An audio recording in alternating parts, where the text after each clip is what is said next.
আসসালামু আলাইকুম বন্ধুরা, কেমন আছেন সবাই? আজকে চলে আসলাম ছাদে স্বল্প পরিসরে সবজির চাষ করার জন্য একটা জায়গা তৈরি করব। তো এখানে স্ল্যাবের উপরে ইটা দিয়ে একটা স্ল্যাব বানানোর চেষ্টা করছি। বানানো শেষ হয়ে গেলে এখানে মাটি দিলাম। মাটি দেওয়ার পরে এখানে কিছু সার দেওয়া হলো। সার দেওয়ার পরে আমার যেই ইয়েটা মোটামুটি প্রস্তুত গাছ লাগানোর জন্য। তো পুঁই শাকের গাছ লাগানোর চিন্তাভাবনা আছে। তো সেজন্য পুঁই শাক খাওয়ার পরে পুঁই শাকের যেই গোড়াগুলো আছে সেগুলো এখানে লাগিয়ে দিলাম। দেখুন কীরকম সুন্দরভাবে লাগানো হয়েছে। লাগানোর অল্প কয়েকদিনের মধ্যে, মাত্র 15 দিনের মধ্যেই দেখুন পুঁই শাকগুলো কত বড় বড় হয়ে গেছে। মাশাআল্লাহ।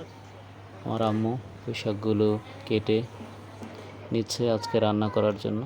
তো এরকম স্বল্প পরিসরে চাইলে আপনারাও আপনাদের ছাদে এরকম সবজির চাষ করতে পারেন। এতে আপনার সবজির চাহিদা যেমন মিটবে, আপনার কিছু টাকাও সেভ হবে। ধন্যবাদ সবাইকে ভিডিওটি দেখার জন্য। আসসালামু আলাইকুম।